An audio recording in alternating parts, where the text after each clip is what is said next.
y a todos, aunque de momento sois todas.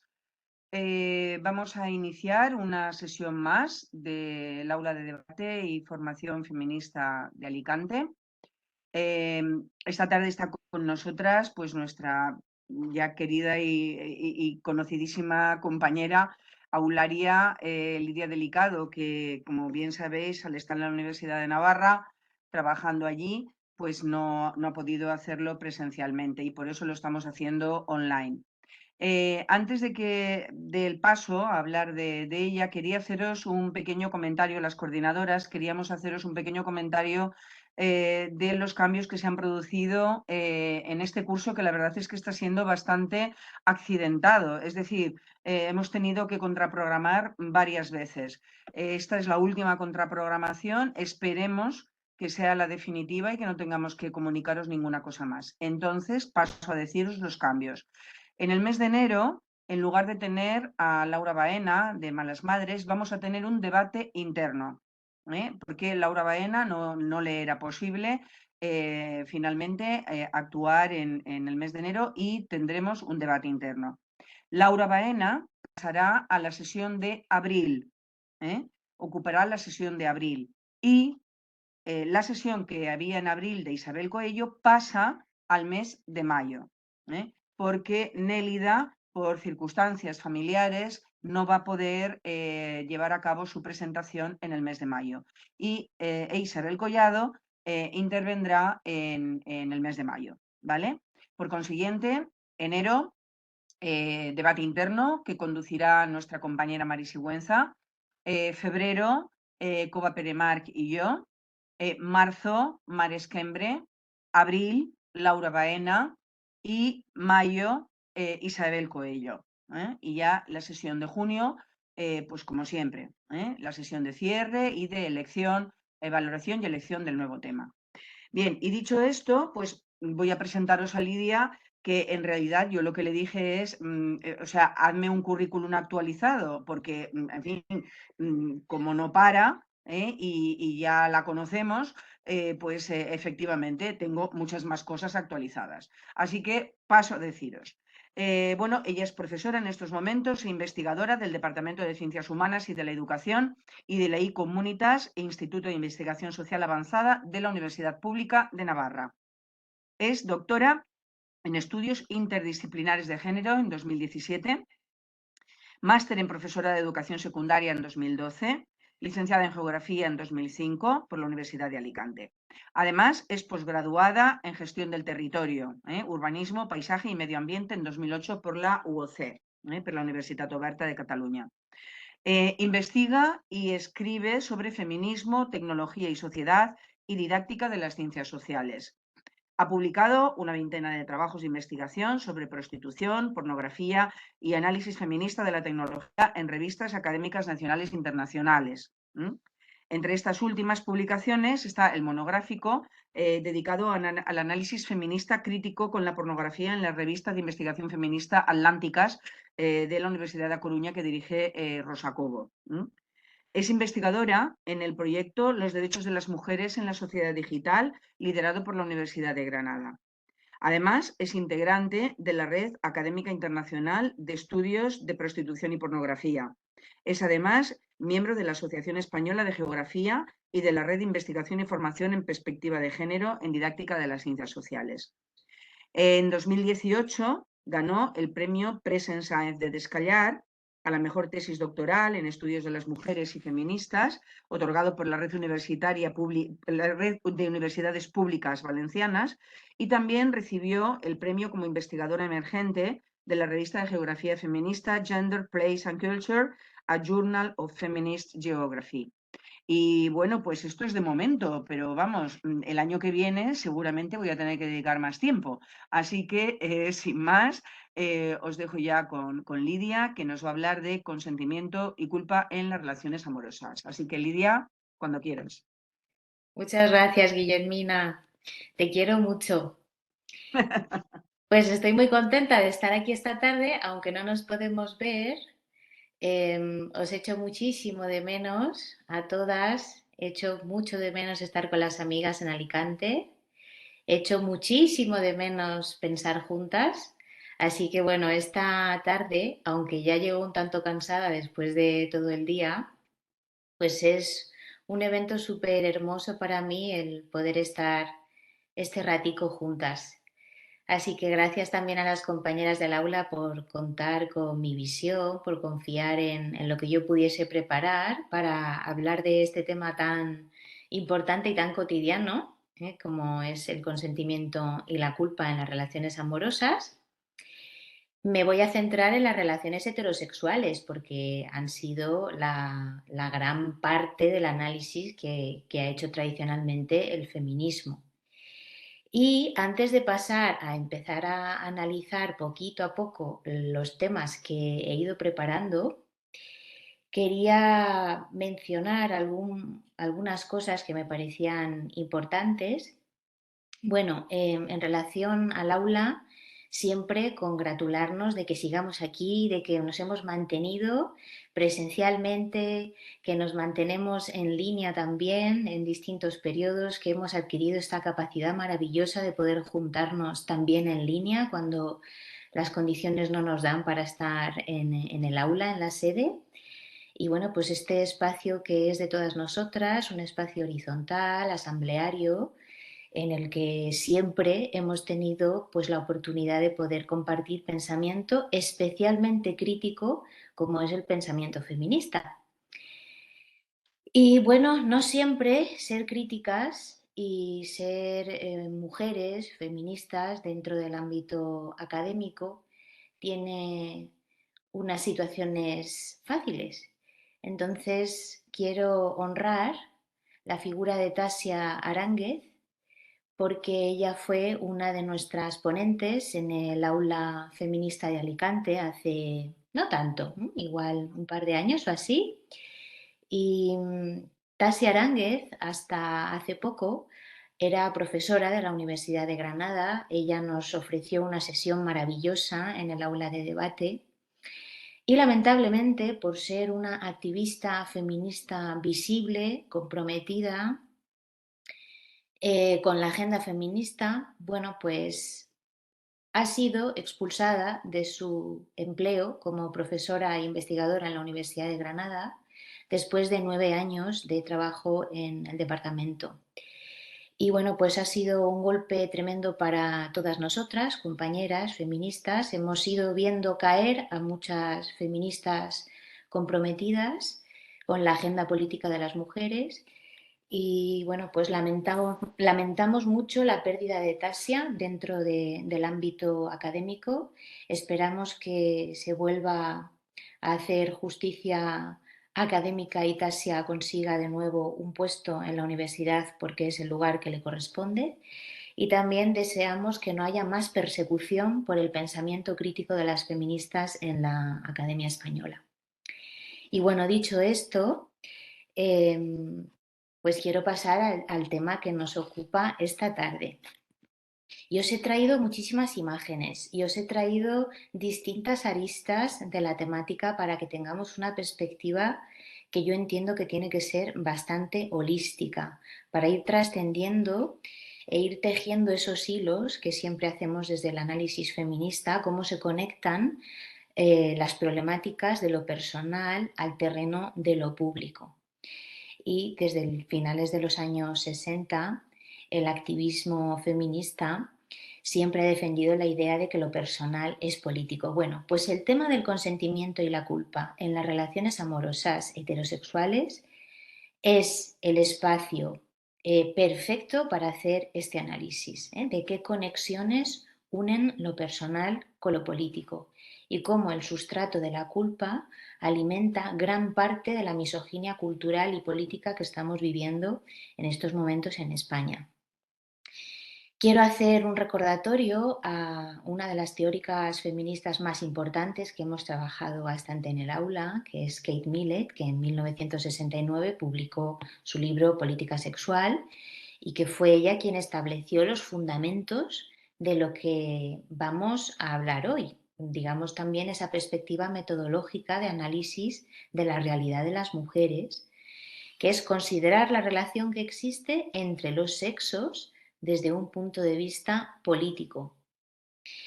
Y Kate Millett ya dijo que entendíamos por política, y cito, el conjunto de relaciones y compromisos estructurados de acuerdo con el poder, en virtud de los cuales un grupo de personas queda bajo el control de otro grupo.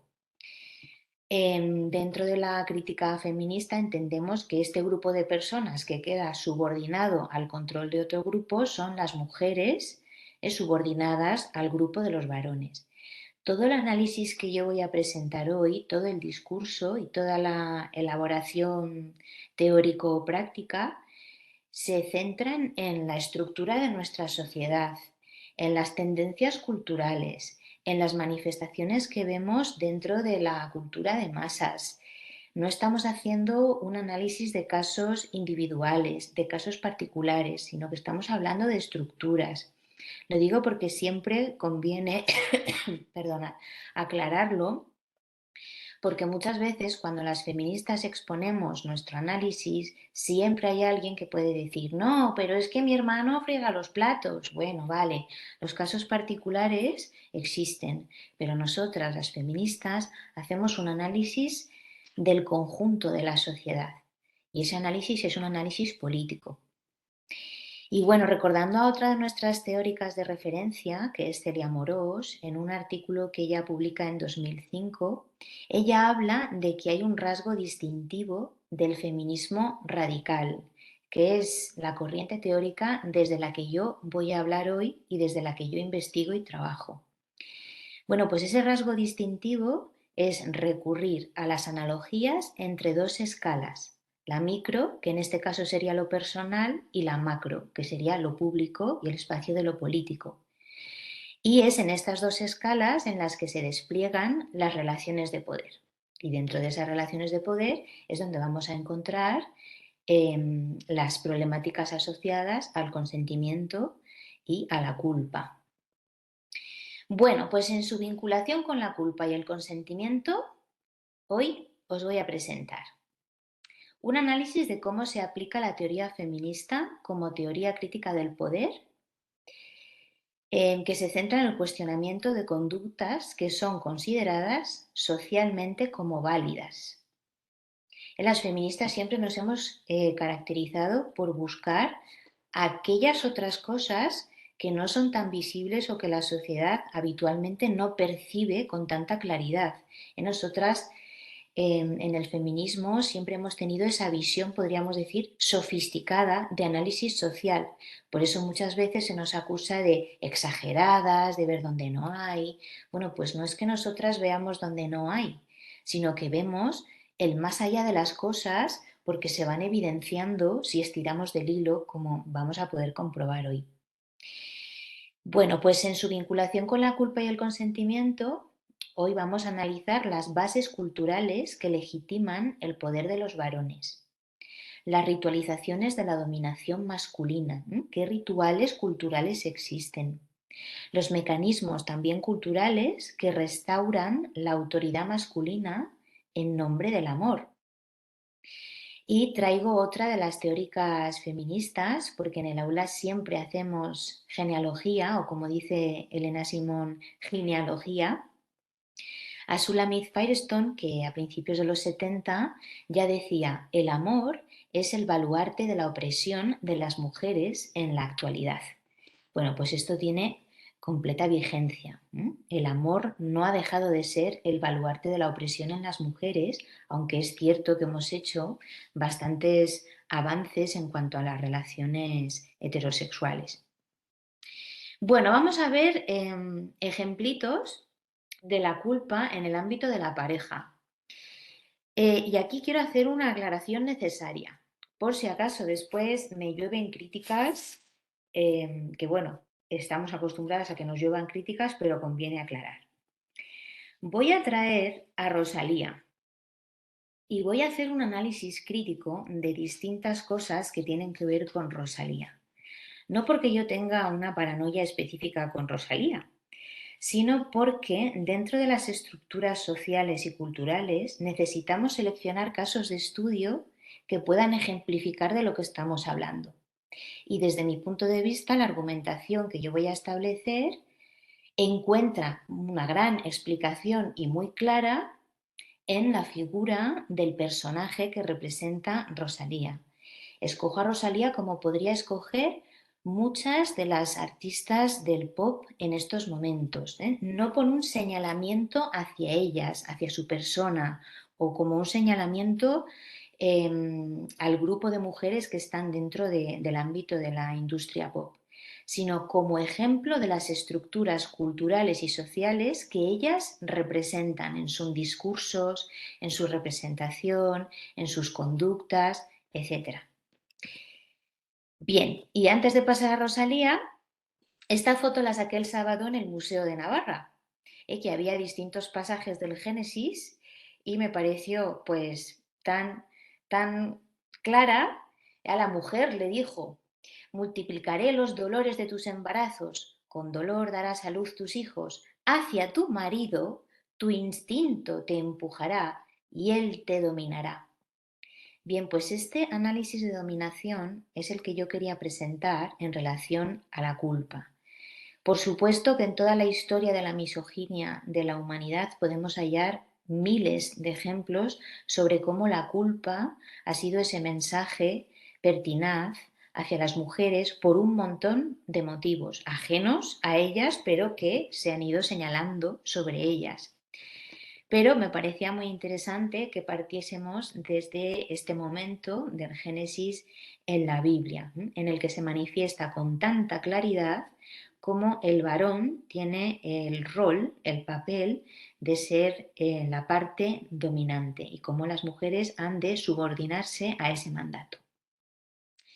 Bien, muchas veces en nuestras vivencias cotidianas hemos podido observar cómo hay una especie de señalamiento de que podemos ser culpables por brillar más que nuestros novios.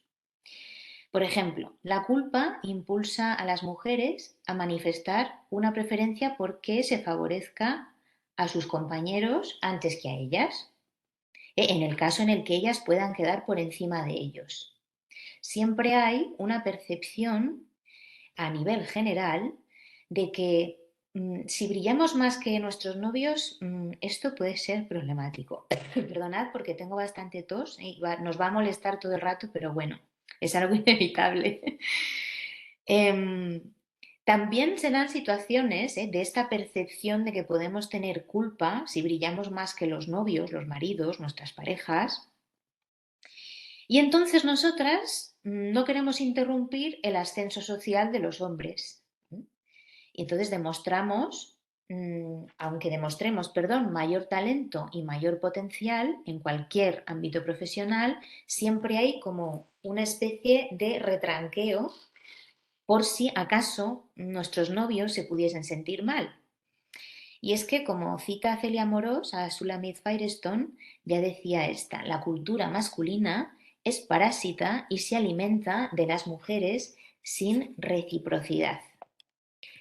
¿No me pasa esto? Ahora.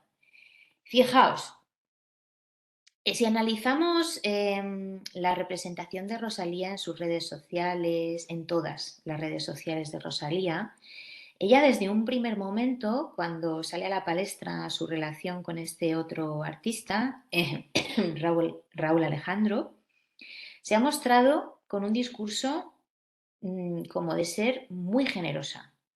Y es que dentro del mandato del rol femenino está esta generosidad. Nosotras, por mandato de género, tenemos que ser generosas con los varones y con sus causas. Bueno, pues este mandato patriarcal indica cómo nosotras nos tenemos que saber comportar. Y saber comportarnos correctamente significa abrir paso a los hombres. En la entrega de premios de los Grammy este año, Rosalía, además de recibir sus múltiples premios, pues también hizo una actuación. En esta actuación bajó del escenario y bailó con su compañero, de tal manera que compartió su momento, su protagonismo con él. ¿A qué procedieron? Bueno, pues a hacer un perreo. Un perreo es una postura y una representación que habitualmente subordina a las mujeres al deseo o a la erotización de los varones. Esto es en el discurso hegemónico, digamos, del perreo, del baile que significa, de las metáforas que significan, etc. Bueno, pues también Rosalía, en otra entrega de premios el año pasado, en los 40, no sé si podremos ver este vídeo, os lo pongo como ejemplo, si hay algún problema me decís. Vamos a escuchar qué dice Rosalía cuando está nominada a un premio al mismo tiempo que su compañero. Si se puede. A los premios con una nominación, por ejemplo, en categoría videoclip internacional latino. Y ahí ¿Se ve? Antes le hemos preguntado a él. Se oye. ¿Generosa que se lo lleve él o que se lo lleve mejor Raúl? para mí? Yo que se lo lleve Raúl. ¿Sí? Yo sí, yo Porque que él no se ha lo dicho lleve eso, Raúl. ¿eh? No me digas. No. No, ¿en serio? No. ¿Qué ha dicho? ¿Qué ha dicho él? Él ha dicho que las damas siempre primero. Es lo que ha dicho, de verdad. De verdad, de verdad. Sí, eso me suena bastante, Raúl. Veo que le conoces bien, te he intentado engañar, pero no. A ver si se regresa otra vez a la presentación. ¿Se ve la presentación? No. ¿Ahora no se ve la presentación? Sí, la presentación sí, Vale, perdón. vale. Bien, pues ya hemos visto el vídeo, ¿no? ¿Qué pasa en el vídeo? Pues pasa que, aun estando nominada, Rosalía se muestra generosa con su compañero, pero el caso es que no es un evento poco común. En general, las mujeres, sobre todo las mujeres con muchísimo talento, suelen adquirir estas conductas de subordinación, no, que se lo lleve él, que se lo lleve él. Somos súper generosas, tan generosas que nos hemos visto reflejadas en muchas de las conductas de estas artistas, tan generosas que es necesario ejemplificar la subordinación para conquistar el mercado internacional. Todas las artistas del pop pasan por una representación pornificada de sí mismas en todos los espacios de sus redes sociales y en todas las actuaciones que realizan para poder conquistar el mercado internacional, para poder conquistar el mercado masivo, para que sus contenidos sean vistos de manera viral. Y curiosamente, todos estos elementos que caracterizan sus representaciones son elementos que también vemos asociados a metáforas con la pornografía. Aquí vemos a Rosalía en posición horizontal, como siempre nos explica la artista visual Yolanda Domínguez, en la representación de las mujeres dentro de toda la historia del arte, también la contemporánea. Las mujeres son representadas en una postura horizontal, muy pocas veces son representadas en una estructura vertical, porque la estructura vertical es la estructura que asociamos al poder. Las mujeres se mantienen representadas en esa metáfora de la horizontalidad, cuando no aparecen desmayadas. Bueno, pues ahí tenemos a Rosalía con una metáfora de la pornografía, el micrófono representando lo que vendría siendo un pene negro de unas dimensiones bastante grandes y ella, bueno, pues aparece en posición de satisfacer esa metáfora al falo. Y por otro lado tenemos a Britney Spears, cuyos videoclips, muchos de sus videoclips han sido dirigidos por productores y directores de pornografía. Britney Spears directamente aparece absolutamente desnuda en esa posición también horizontal y podemos ver cómo las artistas del pop en su representación pues van adquiriendo esas características de la pornografía que, como vamos a ir viendo a lo largo de la exposición, tiene mucho que ver con el ejercicio del castigo hacia las mujeres con un sustrato de culpa. Nosotras somos culpables de muchas cuestiones que se nos atribuyen a nosotras dentro de la cultura patriarcal y como parte de esa culpa la consecuencia es el castigo. Y la pornografía es uno de esos relatos mainstream, hegemónicos, que representa esa idea de castigar y torturar a las mujeres por distintos motivos patriarcales. Bien, pues tenemos que ser tan generosas, que los domingos es muy habitual ver cómo los hombres salen en grupo con las bicicletas y esto pasa en todas las regiones de España. De todos los lugares en los que he vivido, no se escapa ni un solo domingo en el que no vea los grandes grupos de hombres que salen con sus bicis. Oye, que está muy bien salir en bici, ¿eh? Que es una maravilla que los hombres se junten con sus bicicletas a disfrutar. ¿Qué sucede los domingos por la mañana cuando todos estos grupos de hombres en todas las partes de España salen con sus bicicletas? Bueno, pues que las mujeres tienen que ceder tiempo y acumular carga de cuidados y responsabilidades domésticas para que los varones dispongan no solamente de su promoción profesional a lo largo de la semana, sino también de su tiempo de fratría y su tiempo deportivo los fines de semana. Yo siempre me he preguntado cuando he visto estos grupos de hombres los domingos por la mañana, ¿dónde estarán sus compañeras y sus familias? Supongo que, no sé, que están poniendo la lavadora, arreglando la ropa. No tengo muy claro qué, pero sí que tengo claro que en todo mi entorno siempre he visto cómo los hombres mayoritariamente disfrutan de sus bicicletas los domingos por la mañana y las mujeres están en casa haciendo tareas domésticas. ¿Qué pasa si ellas ponen límite y dicen que no? Bueno, pues que van a ser culpables de la infelicidad de los hombres, chica. Es que qué barbaridad. Mira que no dejar un domingo por la mañana que disfrute tu marido. Es que hay que ver qué egoísta eres. ¿Cuántas de nosotras habremos escuchado este tipo de discursos a lo largo de nuestra vida cotidiana? Pues ahora os pongo algunos ejemplos que yo misma he vivido porque me lo han contado algunas estudiantes en la universidad. También sucede en las familias. Tenemos que ser generosas con los hermanos. No vaya a ser que tengamos la culpa de que nuestros hermanos no tengan éxito. Fijaos, una estudiante una vez en un curso me dijo, en una situación después de comer, cómo la madre le decía a María, María, quita la mesa y frega los platos. Y María decía, pero si ya lo he hecho toda la semana, le toca a mi hermano y además es que tengo que estudiar. Y entonces la madre le dice, tu hermano estudia ingeniería y necesita más tiempo que tú, porque es mucho más difícil que lo que estudias tú, que es trabajo social. Anda, tira y no seas egoísta. ¿Mm?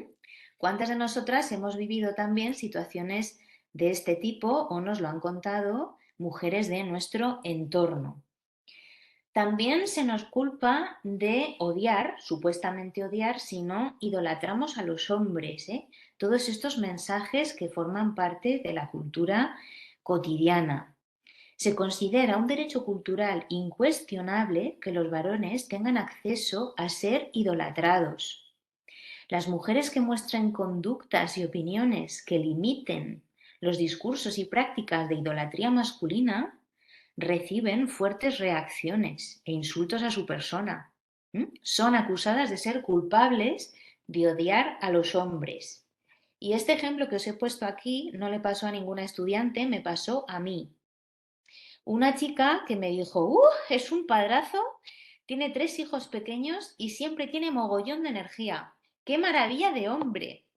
Y yo, pues claro, me extrañé y le contesté, pues chica, todas las mujeres que conozco con criaturas pequeñas están bastante cansadas y además es que tienen días de agotamiento. ¿No será que este padre nos encarga mucho? ¿Y cuál fue la reacción de la chica? Oye, ¿tú odias a los hombres?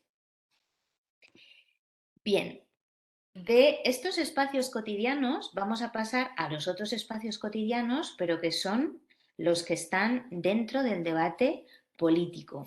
¿Cómo yo entiendo y analizo la culpa en el debate político a partir de mis conocimientos de teoría feminista?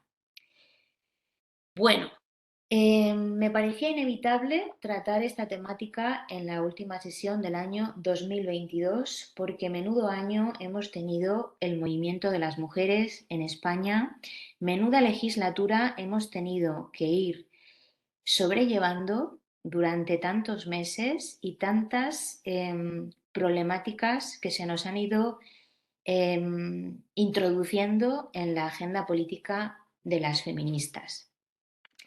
Se nos ha culpado de dividir al feminismo, es decir, a las feministas que somos disidentes con las políticas mayoritarias que está implementando el Ministerio de Igualdad actual, Se nos ha culpado en multitud de espacios, en multitud de narraciones, en multitud de discursos, en muchísimos ejemplos que salen en la prensa cotidiana, se nos ha culpado de dividir al feminismo. Y además se ha manifestado mucho una serie de conductas que tienen que ver con esta idea. Si no estáis con nosotras, estáis contra nosotras. Y la reacción habitual que se da en este caldo suele ser algún insulto que tenga que ver con algo más el sufijo fóbicas, como ya decía Amelia Valcárcel en su último libro.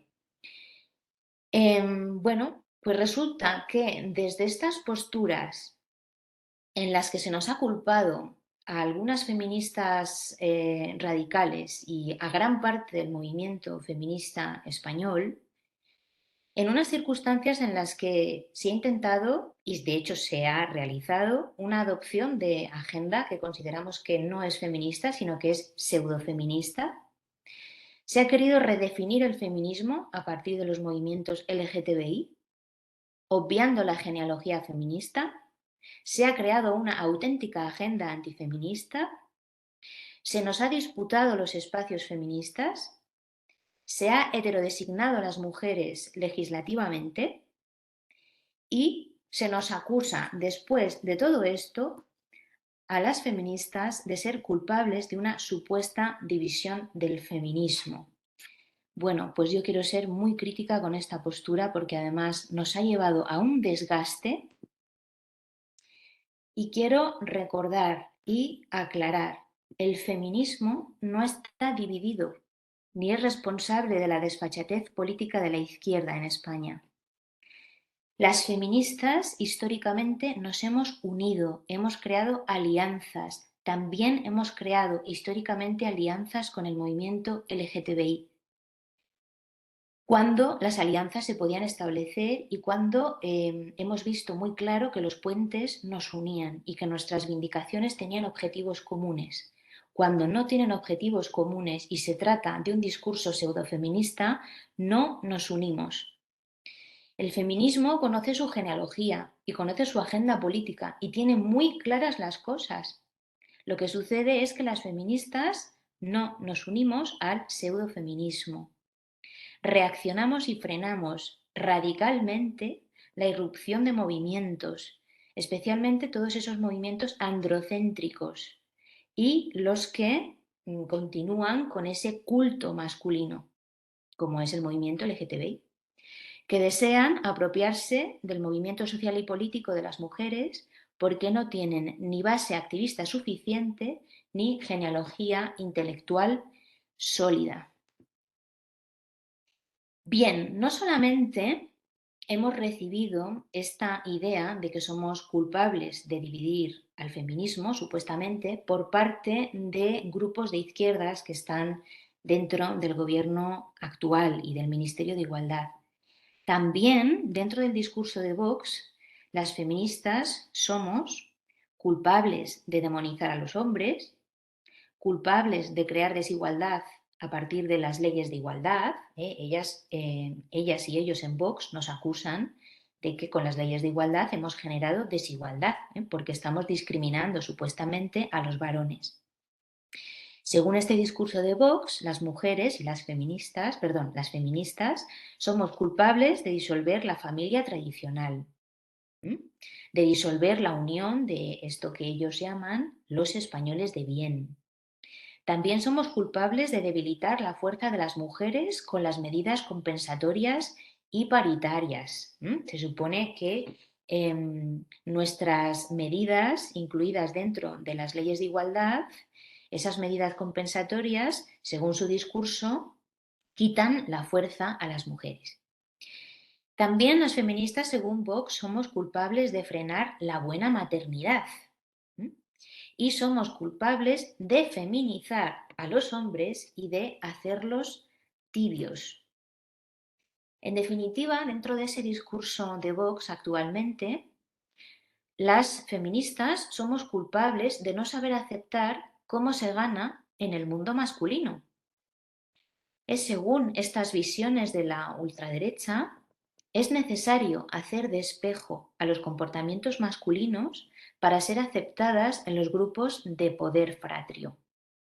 Vox y su discurso, sus actitudes y sus posiciones de las mujeres en el partido son muy claras y muy evidentes, ¿no? Y tendrían como este emblema que he puesto en este dibujito. Mujer, solo serás aceptable si eres como nosotros. ¿Mm?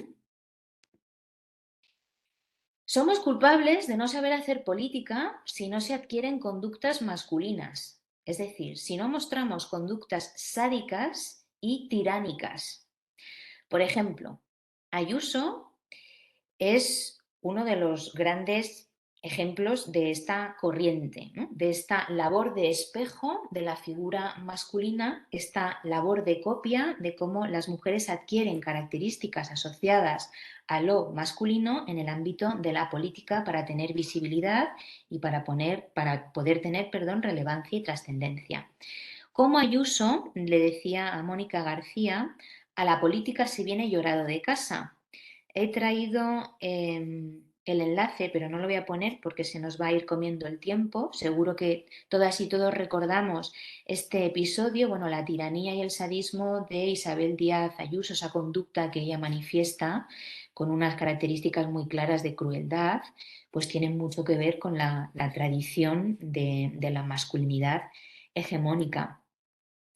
Según Vox, en últimos momentos del Congreso, en unas semanas que hemos tenido también bastante agitadas, las mujeres somos culpables de no tener hombría, especialmente las feministas.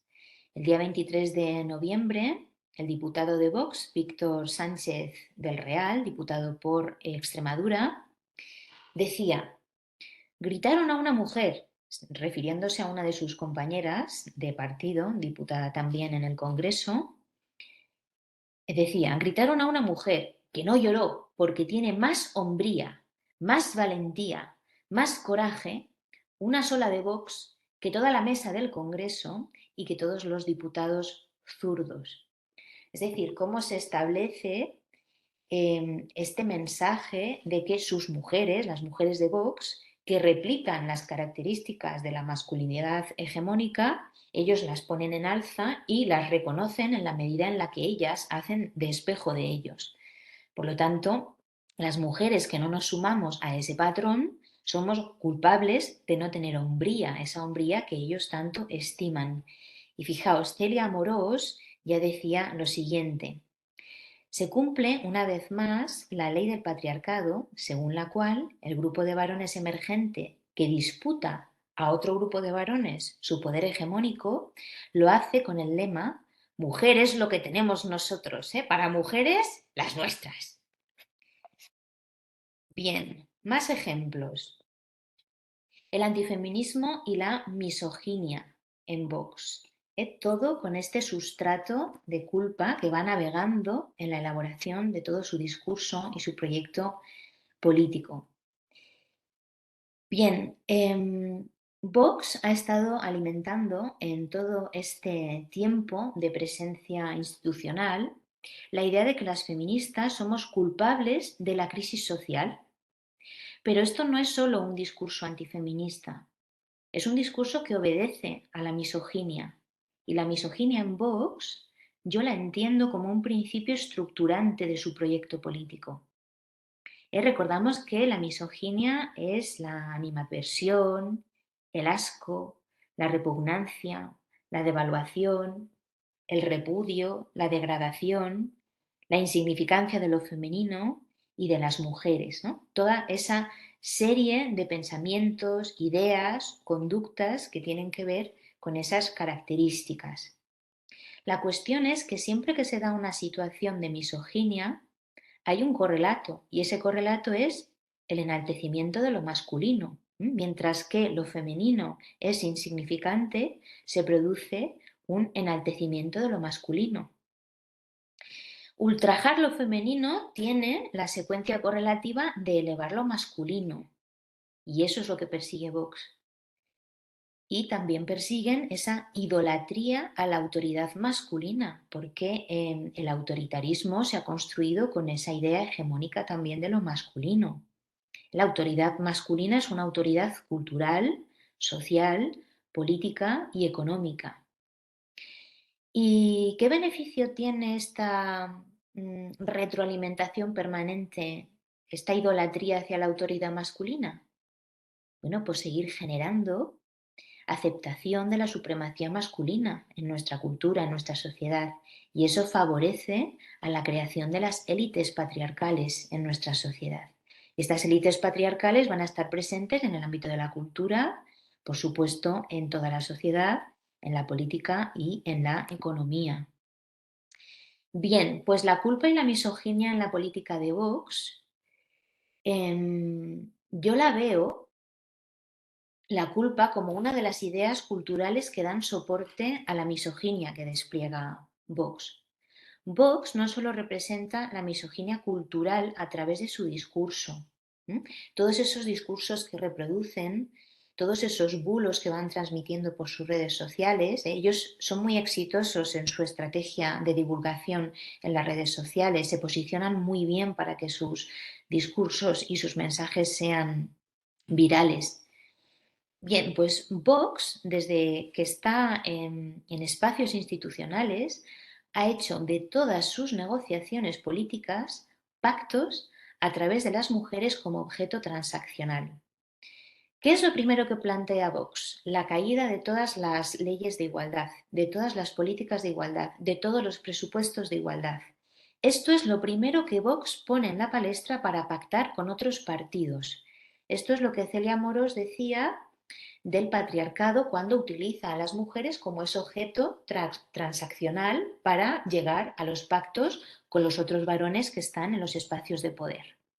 Pues esto es lo que Vox ha hecho, como decía, desde que ha entrado institucionalmente en diversos espacios a diversas escalas de la política nacional, regional, local. Bueno, pues la misoginia en Vox es una prioridad en su proyecto político. Lo hemos visto no solamente en los pactos, sino en todos sus discursos, cómo priorizan la misoginia. Porque definitivamente la misoginia de Vox es un pilar en su idea de Estado y de cómo ellos quieren y ven y quieren imaginar y desarrollar su idea del Estado. Bueno, ¿cómo es la retórica misógina de Vox? Pues culpar al feminismo de una supuesta debacle del Estado. ¿Qué dicen? Pues que la hiperfeminización de la sociedad y del género masculino corresponde, es culpa del movimiento feminista. Y las feministas somos responsables del decaimiento y la decadencia de la nación. Esto lo citaban Ana López Ortega en un artículo en El País publicado hace poquito. Fijaos que todos estos discursos virales van creando pensamiento popular. Hace poquito también salía una noticia en la que podíamos ver cómo las actitudes de los hombres y de las mujeres en un estudio reciente, datos del Barómetro sobre Juventud y Género del 2021, del Centro Reina Sofía, decían en cuanto a la violencia de género que no existe, es un invento ideológico. Fijaos las diferencias entre 2019 y 2021, en estos años en los que el discurso viral de Vox se ha hecho cada vez con más espacios de las redes sociales y ha ido penetrando dentro del pensamiento popular. Hemos visto cómo tanto las actitudes de los hombres como las actitudes de las mujeres han cambiado de tal manera que deslegitiman no solamente las políticas de igualdad, sino la realidad en cuanto a violencia patriarcal contra las mujeres. Esto solamente en unos 2, 3, 4 años. Vamos a ver, conforme sigan avanzando los discursos misóginos y se conviertan en virales, qué tal va cambiando la opinión y la percepción popular, tanto de hombres como de mujeres, en cuanto a las violencias explícitas y específicas hacia nosotras. Bien, y pasamos ahora a las respuestas patriarcales para castigar para castigarnos a las mujeres y que proceden, desde mi entendimiento, de ese sustrato de culpa. Bueno, pues en la creación del patriarcado de nuestra queridísima Gerda Lerner, el libro súper recomendado, en la página 113, fijaos que ella ya destacaba que en documentos de Mesopotamia, en concreto del reinado de Urukagina, dentro de ese contexto, como digo, geográfico histórico de Mesopotamia, había un edicto que ya decía: si una mujer se dirige irrespetuosamente a un hombre, se le aplastará la boca con un ladrillo al rojo vivo. Ya vemos estas manifestaciones crueles, sádicas, contra las mujeres que osen abrir la boca o dirigirse irrespetuosamente a un hombre. El pene ha sido analizado siempre por la teoría feminista como una herramienta que se utiliza para disciplinar y para castigar a las mujeres. En particular, esta práctica, esta forma de entender el castigo a través del falo se ha visibilizado con mucha claridad en la tradición pornográfica, también en la prostitución, por supuesto.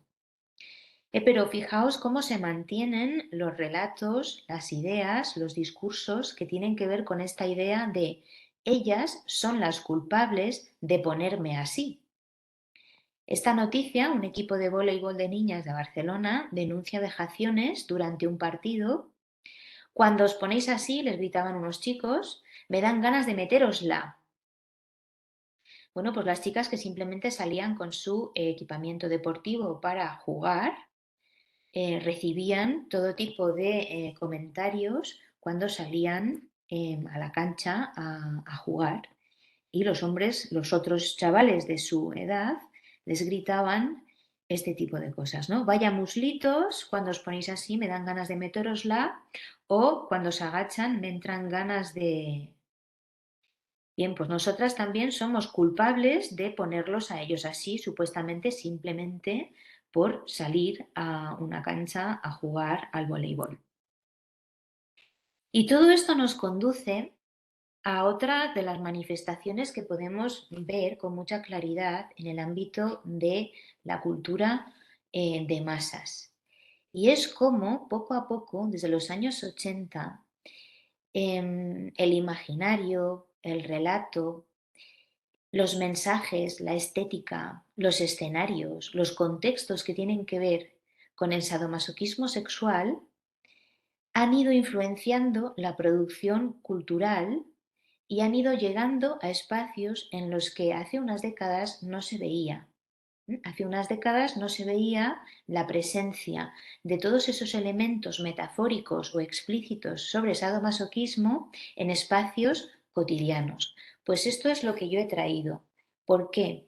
Porque dentro del sadomasoquismo y de la pornografía sadomasoquista hay un elemento central que es ese elemento de castigo hacia las mujeres. ¿Por qué? Porque supuestamente se lo merecen. ¿Por qué? Porque somos culpables originales de muchas cuestiones.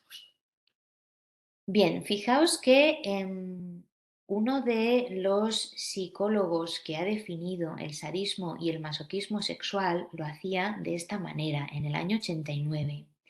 El sadismo sexual es el disfrute y el placer de practicar la humillación, la crueldad, de causar dolor a otras personas, atarlas o esclavizarlas. Y que el masoquismo sexual, que es esa otra parte necesaria para ejercer el sadismo, es el ejercicio y la aceptación del dolor, la culpa y el castigo, la humillación verbal, la degradación o la pérdida de estatus y la humillación a través de la orina. Y aquí es donde vemos esas conexiones entre la culpa en el ámbito de lo íntimo, en la heterosexualidad, en el ámbito del amor, en el ámbito de la pareja, y el ejercicio de estas conductas sádicas y masoquistas. El sadismo siempre se ha impregnado de la idea de masculinidad, o más bien la masculinidad se ha impregnado de la idea sádica. En realidad no sé dónde empieza una y acaba la otra, creo que se retroalimentan una con otra. Y el masoquismo La abnegación de lo femenino siempre es lo que se ha inculcado en nuestra socialización al rol de las mujeres, en las sociedades patriarcales.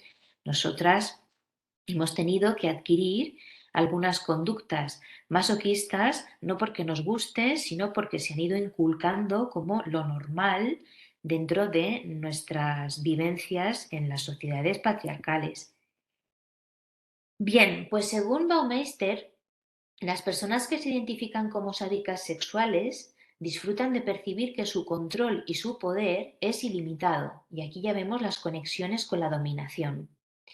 En el juego sexual, su placer se encuentra en exaltar y glorificar su yo. Desean recibir un trato como ser superior. Sus deseos, impulsos o inclinaciones son tratadas como si tuviesen autorización divina. Su auténtico deseo es infligir algo en la persona masoquista que ésta no quiera, de manera que sea una dominación real. Al fin y al cabo, todos estos ejemplos también se conectan con esa construcción permanente de la idolatría de lo masculino. Bien, más relatos de culpa que se relacionan con el ejercicio del castigo y que tienen que ver con estos escenarios. Webs específicas de sufrimiento anal de las mujeres.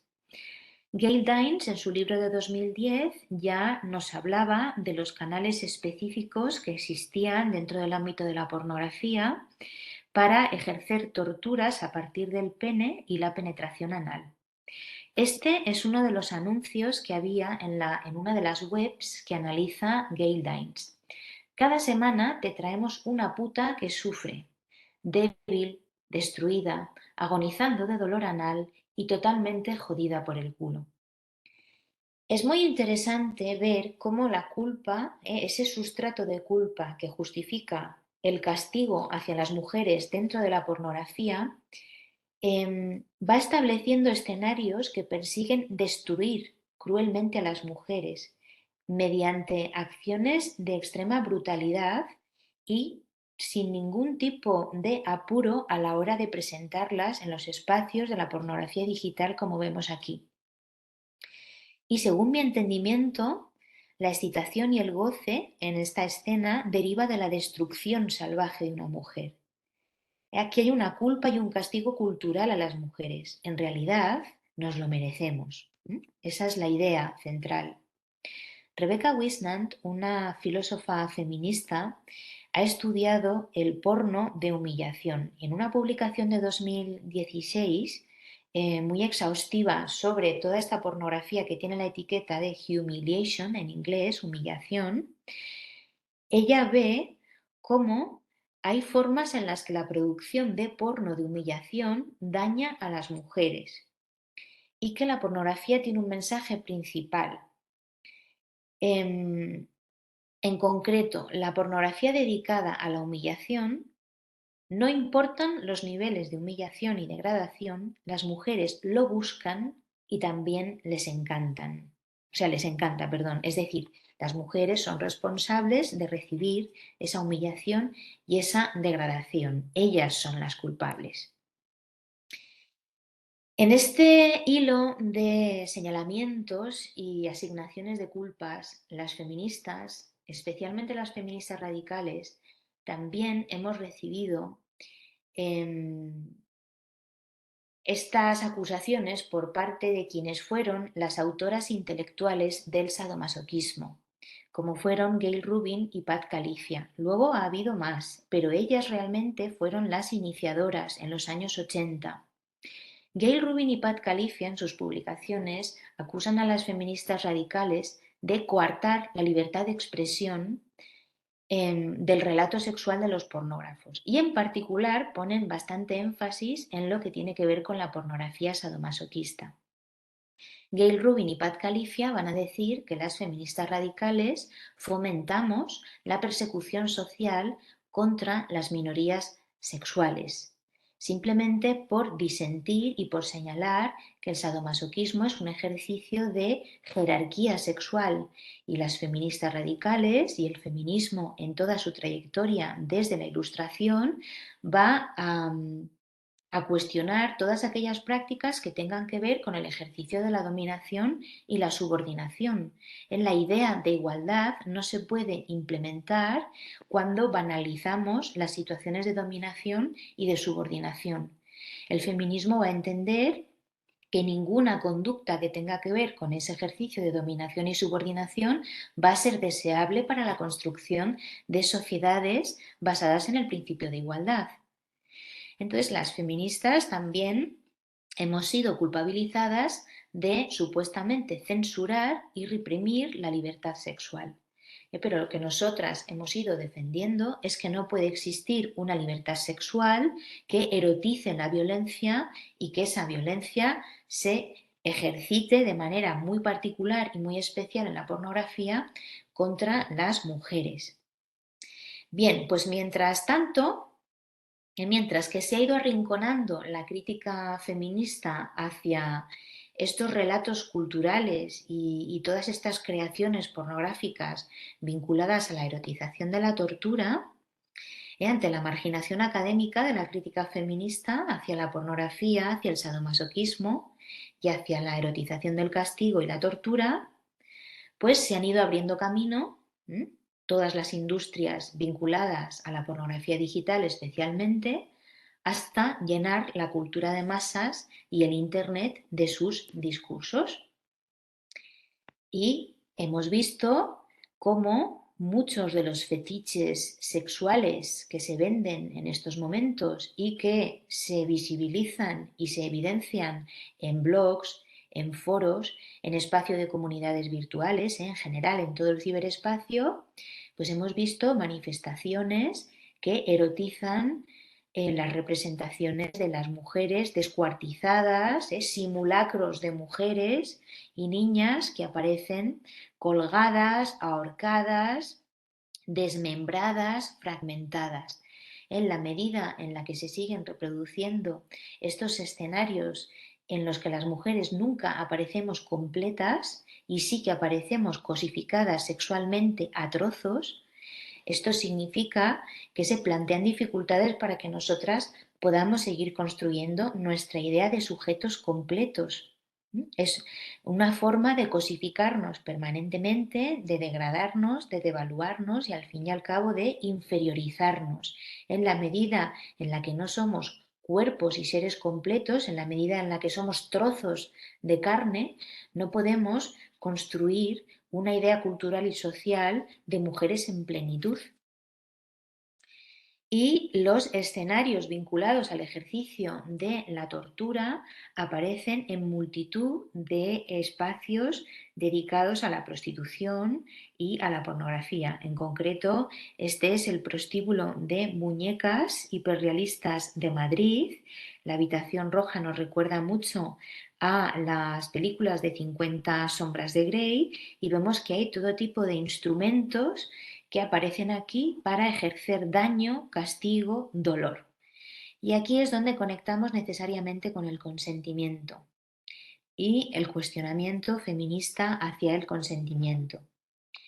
En ningún espacio de nuestras sociedades la tortura es admitida como deseable ni como válida. Dentro de las democracias, cuando se producen situaciones de tortura, se denuncia, se considera indeseable. Es muy llamativo que en el ámbito de la pornografía, y al mismo tiempo la pornografía recoge discursos y prácticas que se dan en los espacios de la intimidad heterosexual, hay muchas parejas realizando porno gonzo y porno amateur dentro de los espacios privados de sus hogares que luego suben a las redes sociales y a las plataformas de pornografía y comparte con el mundo, es decir, lo hacen público y lo convierten en un discurso cultural. Bueno, pues hemos visto que todas estas prácticas se intentan legitimar a partir de la idea de consentimiento. Es decir, el consentimiento aquí estaría validando el ejercicio de la tortura específica. Cuando se introducen agujas candentes en los pechos de las mujeres en la pornografía que se graba dentro de todas esas etiquetas de tortura, castigo, humillación. Eso está pasando de verdad. Esas torturas se ejercen contra las mujeres que están en esa producción de porno de verdad. La asfixia seca también se produce de verdad. Todas esas escenificaciones de la tortura se justifican a partir del consentimiento.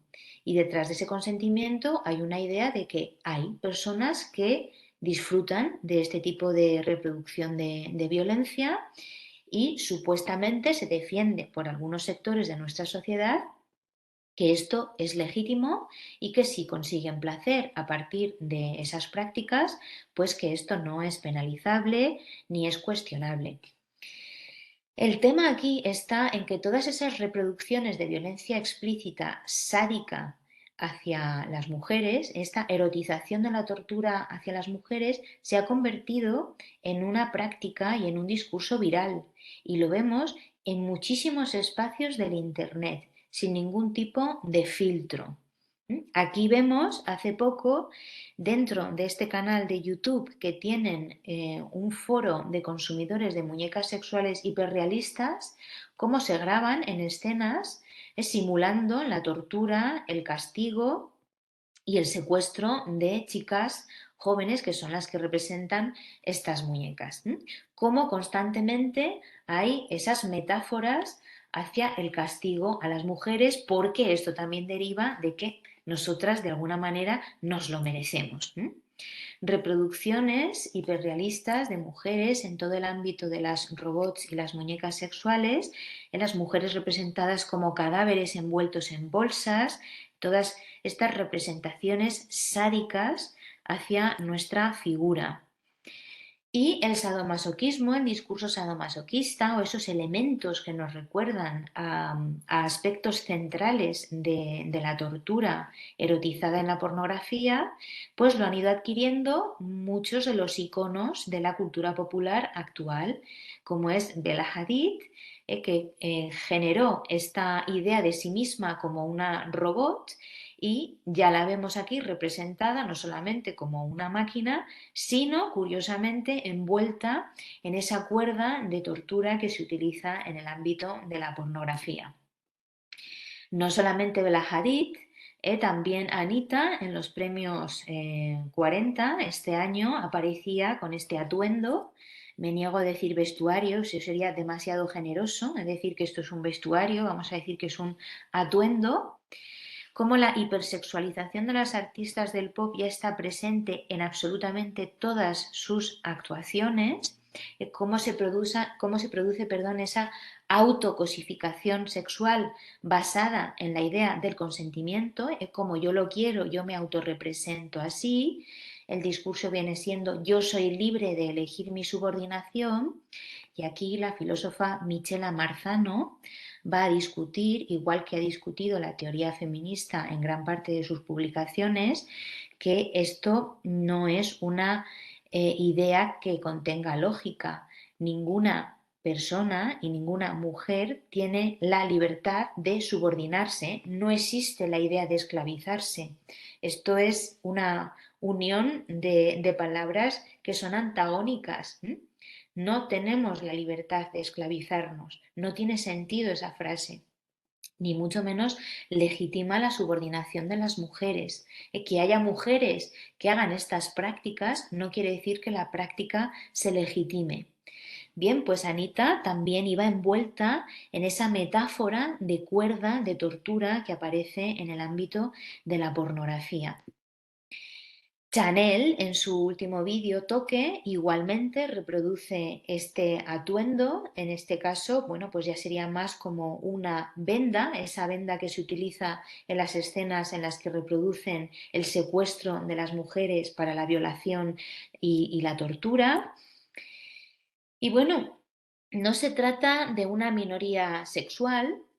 A lo mejor las comunidades que practican este tipo de situaciones sexuales pueden entenderse como una minoría, pero desde luego que el análisis de la parte del ciberespacio que tiene que ver con todo el conjunto de sadomasoquismo, pues no parece nada minoritario en el Internet. Una simple búsqueda con las siglas BDSM, que es la etiqueta habitual en el ámbito del sadomasoquismo, BDSM España, nos recupera más de 8 millones de resultados.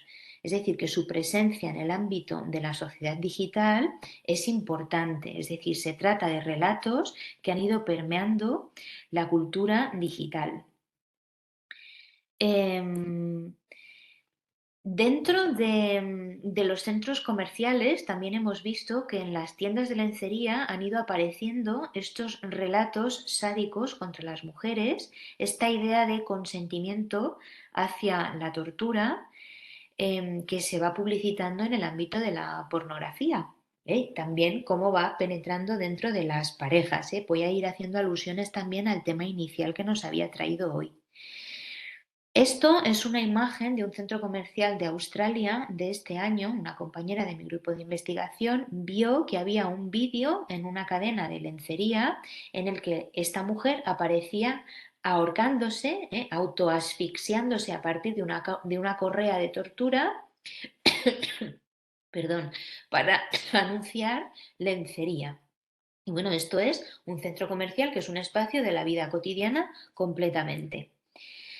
Ya hemos visto también un nuevo género de pornografía, que es el género dronification, que consiste en deshumanizar por completo a las personas, generando esa capa de látex, borrar el rostro, porque el rostro es lo que nos asigna conexión con lo humano y la individuación, y cómo este porno dronification va adquiriendo esos vestuarios que tienen que ver también con el ejercicio explícito de la tortura. Y cómo todo esto va apareciendo en TikTok, en canales específicos de TikTok, en las redes sociales, y se va promoviendo como una práctica sexual deseable basada en esa idea de culpa, castigo y tortura. ¿Quién recoge esta representación? La Rosalía en los premios Grammy aparece con un atuendo muy significativo y muy similar a lo que acabamos de ver. Esa metáfora hacia la idea de la dominatrix y hacia la idea que ya ha reproducido Madonna en toda su obra, en toda su representación a lo largo de décadas de existencia dentro del mundo artístico, ¿no? La existencia de estos canales específicos que están al alcance de toda persona que navegue por Internet, canales como PunishTube dedicados a la tortura, el insulto a las mujeres, este tipo de representaciones que se convierten en representaciones virales, sádicas, la introducción de herramientas de castigo y tortura a las mujeres, además de los discursos verbales. ¿Quién recoge esto? La Rosalía. La Rosalía aparece erotizando ciertas metáforas que aluden a muchas prácticas que se pueden consumir en el ámbito de la pornografía, que es la introducción de agujas en distintas partes del cuerpo, también en la boca, también en la lengua. Y como gran parte de la representación que Rosalía ha ido adquiriendo en sus redes sociales, toda recargadísima de hipersexualización y metáforas a la estética y a las escenas de la pornografía, pues una vez más aparece hace unos días con esta banalización de la introducción de agujas en los cuerpos de las mujeres. Estas agujas se introducen en los pechos de las mujeres candentes saliendo del fuego en muchas de las escenas de esos canales de tortura. Balenciaga también adopta esta idea y en sus últimas colecciones pues han aparecido las modelos y los modelos con estas máscaras, estas metáforas a la tortura seca. Kanye West en sus videoclips, aquí tenemos con Nicki Minaj una escena en la que se está fustigando a esa figura que representa a una mujer que tiene también una bolsa de tortura seca y ella aparece con todo el atuendo de dominatrix ejerciendo ese castigo en la conexión con la culpa. Y finalmente cómo la introducción de todo este relato, de toda esta narración, aparece en Netflix, en películas que han sido consumidas por un público masivo, como es 365 días. Aquí, una de las escenas centrales, la mujer tiene una barra extensora atada a los tobillos, no puede cerrar las piernas y además está atada en las muñecas con esas correas que también tienen pinchos. Todo el relato de la película erotiza la idea de dominación y castigo hacia las mujeres. Un varón que tiene todos los elementos de un varón maltratador aparece sin ningún tipo de cuestionamiento, absolutamente romantizado, erotizado, a lo largo de la saga de películas de Netflix. Y bueno, pues aquí sí que vemos una escalada de violencia en lo que se refiere a la primera saga de películas que adquiría ese relato del sadomasoquismo, que fue 50 sombras de Grey.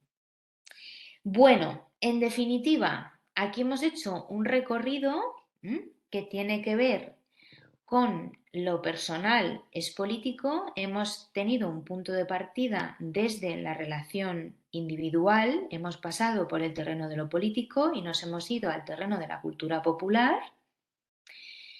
Y nos tenemos que hacer unas preguntas necesarias para el debate y para incluir en nuestras vindicaciones dentro del proyecto político feminista, dentro también de la reflexión intelectual feminista. ¿Es aceptable trivializar el sadismo? ¿Es deseable erotizar la tortura? ¿Y es todo esto deseable en una realidad de las mujeres en el mundo, como esta que veíamos hace unos días, de absoluta crueldad cotidiana? El hombre que dejó agonizar a su mujer con esclerosis múltiple durante 5 días llevaba una década vejándola y amenazándola. ¿Es deseable esta erotización de la tortura? ¿Es deseable esta trivialización?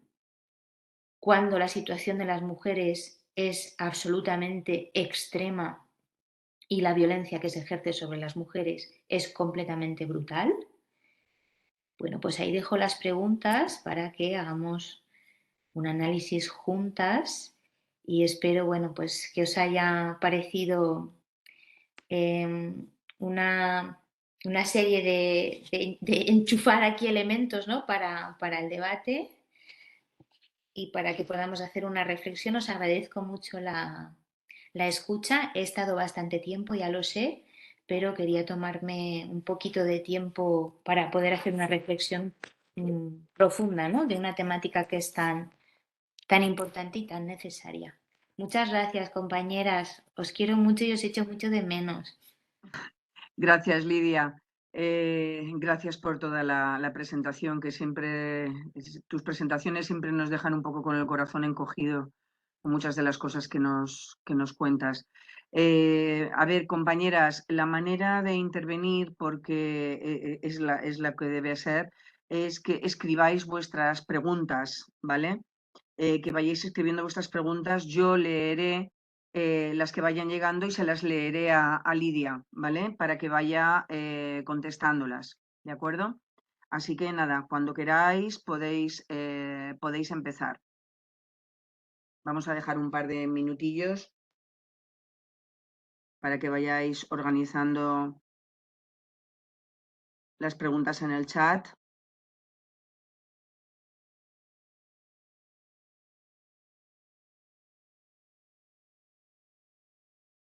Tenemos de tiempo hasta las 10 menos cuarto, ¿vale? A las 10 menos cuarto tenemos que cerrar sí o sí. La grabación también se parará, porque, bueno, pues en la sede las personas que trabajan allí tienen que tener tiempo para poder recoger, retirarse y irse a su casa a partir de las 10 de la noche. Bien.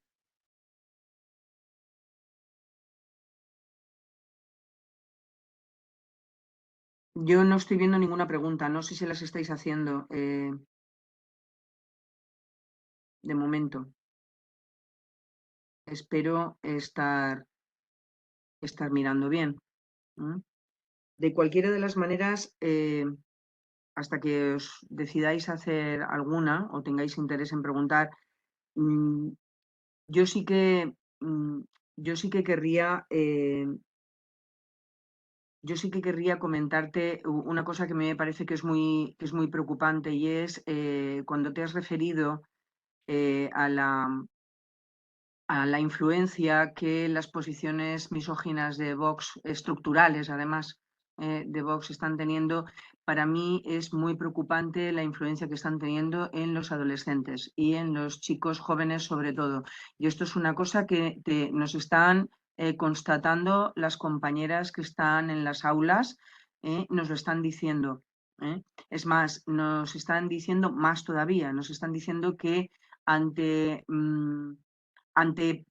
afirmaciones o ante comentarios o ante temas que hace 3, 4, 5 años no desataban ninguna clase de reacción específica, en estos momentos están teniendo hasta reacciones hostiles.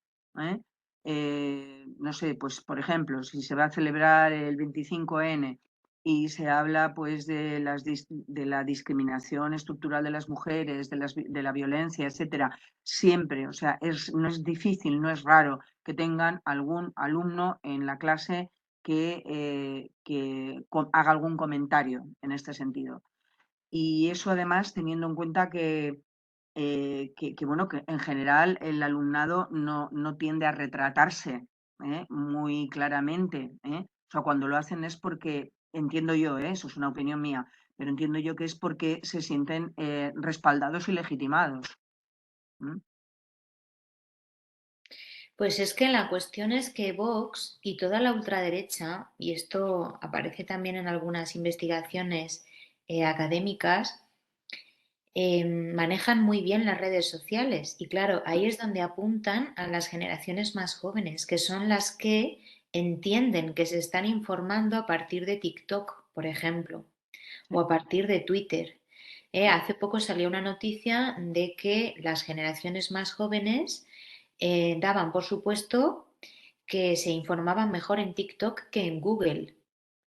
Entonces, partiendo de esa base, podemos entender, además de que la ultraderecha ha tenido muchísima audacia para moverse por las redes y saber difundir sus mensajes de una manera muy eficaz a través de las nuevas tecnologías, bueno, pues cuentan con ese otro sustrato de sociedad digital que está pensando que se informa a partir de TikTok.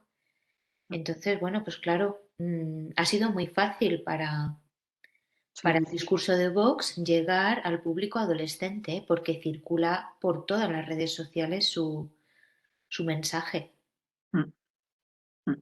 Eso y el hecho de que en el último informe este creo que era del Centro Reina Sofía, me parece, no estoy muy segura, pero creo que era este, afirmaban que el 20% de los jóvenes entre 17 y 18 años a 25 o 29, el 20% consideraban que la violencia contra las mujeres era una cuestión ideológica, o sea, que esto no existía, ¿no?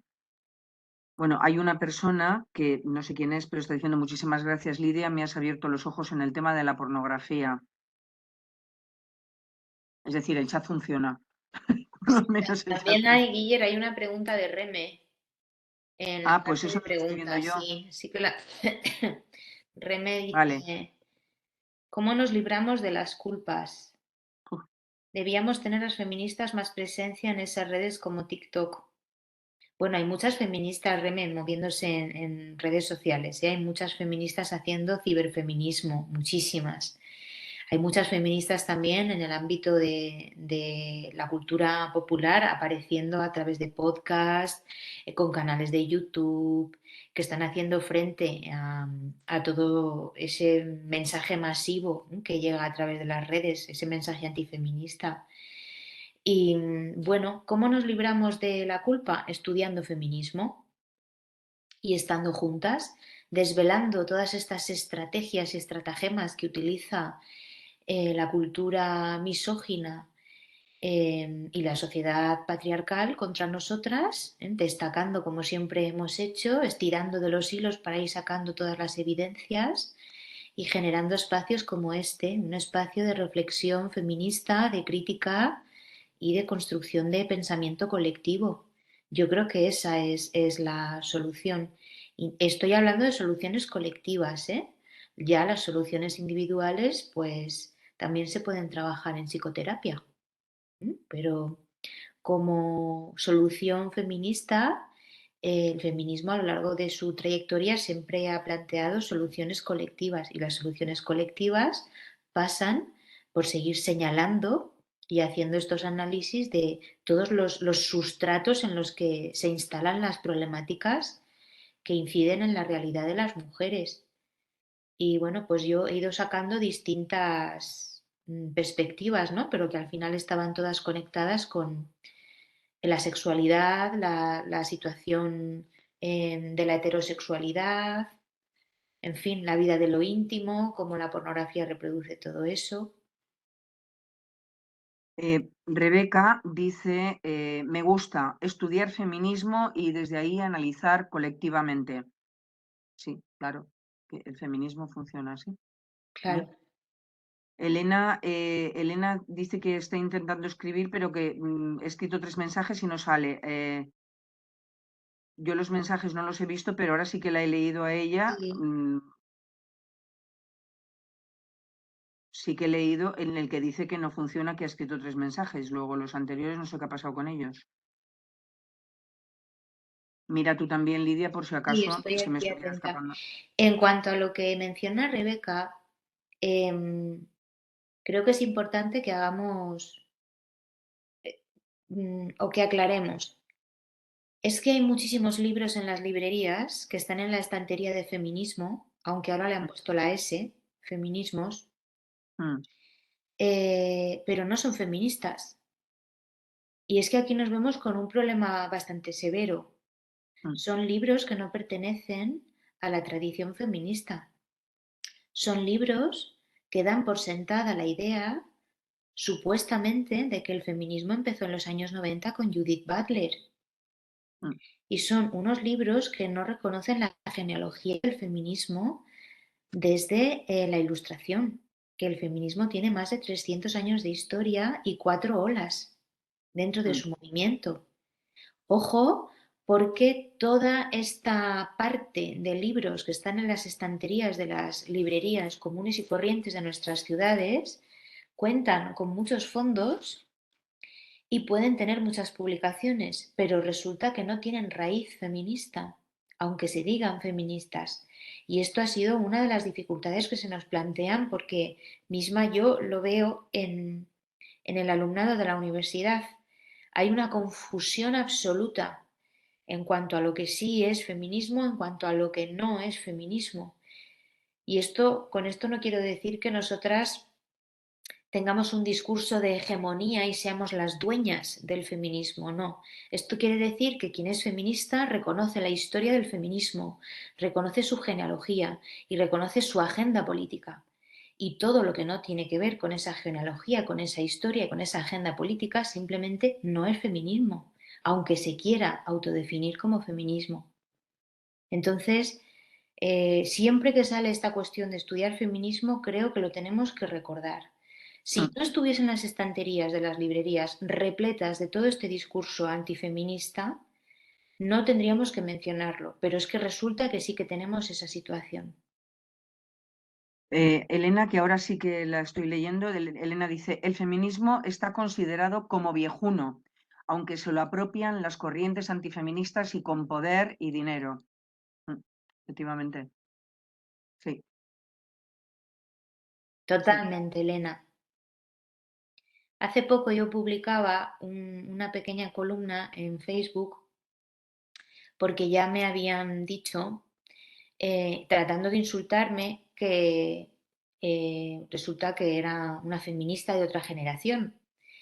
Y como cuando nos dicen eso hay una intención explícita de insulto, ¿no? Como que nos hemos quedado obsoletas, que nos hemos quedado en un supuesto feminismo clásico, pues yo reaccioné con esta persona que me insultó y después en la columna diciendo que, bueno, iba a dar por sentado que se estaba refiriendo a que yo hacía mención al feminismo histórico, reconociendo toda su genealogía y que las feministas que reconocemos toda la historia del feminismo, pues también formamos parte de la historia.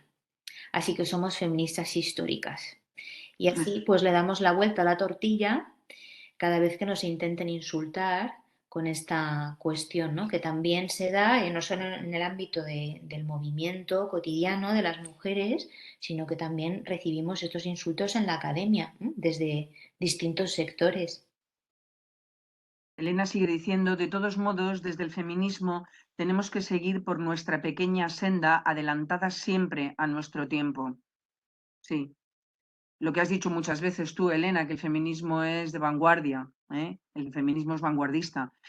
A mí me resulta, yo quiero hacer un comentario sobre esto, porque me resulta, y sobre lo que tú acabas de decir ahora, me resulta muy triste ver cómo una persona, por ejemplo, como Zapatero, dice que es que, claro, que todo esto que nos está pasando ahora es un problema de generaciones, ¿no?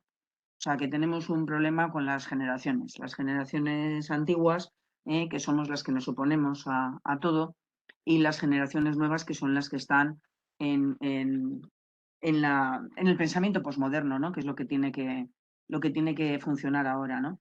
A mí me resulta muy triste ver que personas que son, bueno, que han sido sensatas en muchos aspectos de su vida política, ¿eh? En muchas ocasiones, pues no sé qué pasa con ellos, ¿no? Cuando se dirigen al tema del feminismo, ¿no? O sea, pierden toda perspectiva, y eso es generalizable desde mi punto de vista lo que está pasando o lo que nos está pasando con la izquierda, ¿no? Que la creíamos una aliada y bueno, y en estos momentos pues está haciendo el mismo. Elena dice, ¿qué os creísteis? ¿Que Zapatero era feminista? No, no, no. No, no, feminista no. Simplemente con un poco de sentido común, nada más. Nada más. Pero vamos, a mí me parece que estas opciones por un posmodernismo sin matiz ninguno, que eso lo explica muy bien la Michela Marchano, me parece terrible y muy peligroso cara al futuro, ¿no? El presente ya están haciendo lo que están haciendo, pero cara al futuro me parece terrible. Sí. Y eso sí, hay que culpabilizarnos, ¿no? O sea, como salieron después del 25N, entristecidas, todas ellas, diciendo, Dios mío, la división del feminismo. De verdad, me ponía mala, ¿eh? Mala ver esto. Por eso he querido traer esta situación al debate de hoy, porque me parecía muy importante. Ya es que hemos llegado al punto de la saturación, es decir, después de todo lo vivido, ahora resulta que somos culpables de dividir al feminismo, ¿no? Esto es tremendo, ¿no? Porque hemos Dice, acumulado bastante sufrimiento en esta legislatura. Si por ahí sí, Josefina decía algo, pero no he llegado a entenderlo, ¿eh? a Josefina no la leo, pero sí que estoy leyendo a Rebeca y luego a Elena. Rebeca dice, ¿puede ser también la izquierda misógina estructural de consentimiento? Misógina estructural de consentimiento. Sí, que estoy entendiendo, Rebeca, que quieres decir que también la izquierda tiene, respecto al consentimiento, tiene también la misoginia dentro de sí. Estoy entendiendo eso, El digo yo, no problema de sé. el problema de la izquierda, según entiendo yo, es que tienen una misoginia inconsciente, mientras que la derecha y la ultraderecha tienen una misoginia consciente, elaborada, Sí, sí, calculada y programada. sí, El problema de la izquierda es que su ceguera patriarcal les impide ver la misoginia que van estructurando a partir de su idea de consentimiento. Ahí sí, sí que estoy de acuerdo con Rebeca. sí, sí. Sí, y que esto es estructural y que lo aplican estructuralmente a su proyecto político, por lo menos la cúpula de Podemos, completamente de acuerdo.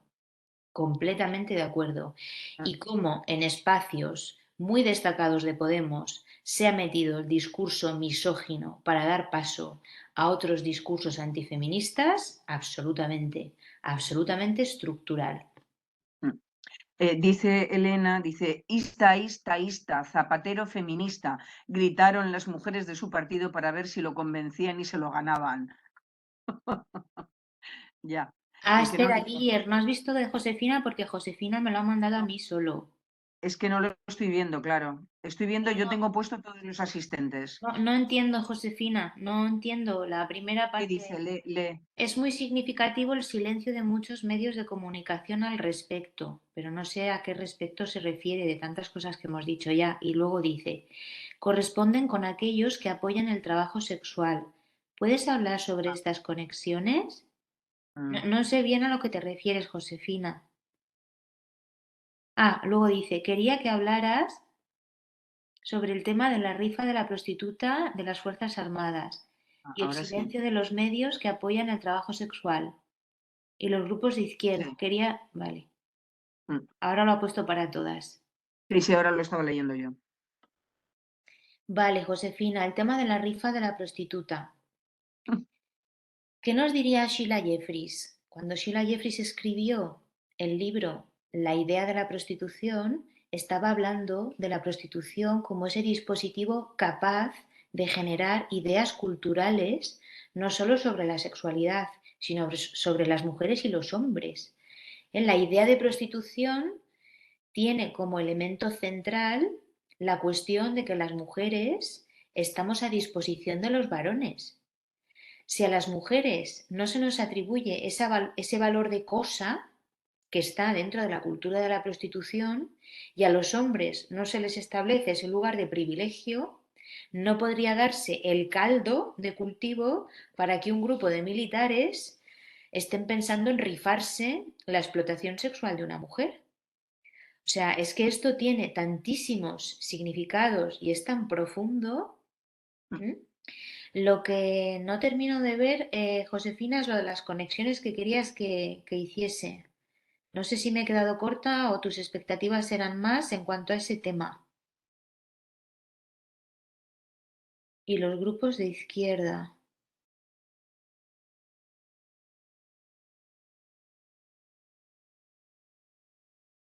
Ah, vale, Josefina, perdona. Ya te he entendido. Em, efectivamente, por ejemplo, toda la izquierda que apoya la idea de la regularización de la prostitución como un trabajo, Mm, no va a cuestionar estas situaciones como la que hemos visto en las Fuerzas Armadas. ¿Por qué? Porque entiende que cualquier cuestionamiento a las circunstancias que se dan dentro del ámbito de la prostitución pueden estigmatizar a las mujeres que están implicadas. Entonces, no va a haber ningún tipo de posición crítica hacia los ejemplos tan claros de subordinación y servidumbres sexuales de las mujeres, como es este de este cuartel de Cataluña, y sin embargo sí que salía la alcaldesa de Barcelona, que siempre se ha manifestado a favor de la regularización de la prostitución y la normalización de la industria sexual en su ciudad, por supuesto. Decía que le parecía algo, exactamente no recuerdo cuáles fueron sus palabras, pero vamos, que lo denunciaba como algo indeseable, ¿no? Que era bastante contradictorio. Claro, para parte de estos sectores de izquierda que apoyan la regulación de la prostitución y con ello la legitimación de las servidumbres sexuales, no hay nada aquí que recriminar. Una mujer en prostitución se puede rifar pues como cualquier otra cuestión, es un trabajo como cualquier otro, ¿no? Y ahí entramos en esos peligros culturales de legitimar la prostitución, como el privilegio de los varones se evidencia de una manera tan clara, ¿no? Nosotros tenemos la capacidad de rifarnos a una mujer que es parte de otra clase de seres humanos inferiores, ¿no? Es un ejemplo muy claro. Muchas gracias, Josefina, por haberlo sacado. A ver, Elena hace un comentario y luego diré por qué Isa está intentando enviar dos preguntas y dice que no están entrando. A mí no me están entrando, le he dicho que lo pongan todos los panelistas, pero dice que no le deja la opción. A ver, Elena dice, y para la izquierda vieja, retomando la anterior, y para la izquierda vieja y nueva, el discurso neoliberal y misógino ha entrado para balancear su pérdida de votantes. Espera, que Chica, me he perdido, que eso no lo he leído yo. ¿Puedes repetir, Guillermina? sí. Y para la izquierda vieja y nueva, el discurso neoliberal y misógino ha entrado para balancear su pérdida de votantes. Completamente, Claro. completamente. Oye, había más cosas de Reme en el apartado de preguntas. Pues mira a ver, porque yo estoy intentando contestar a Isa, que no la veo. Isa Rodes, intenta entrar en todos los panelistas, no sé cómo, o en todos,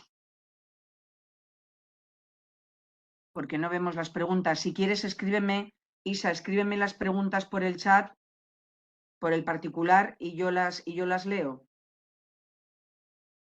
Porque nos quedan 5 minutos solo para que puedan entrar más personas. Vamos, para que puedan entrar las tuyas.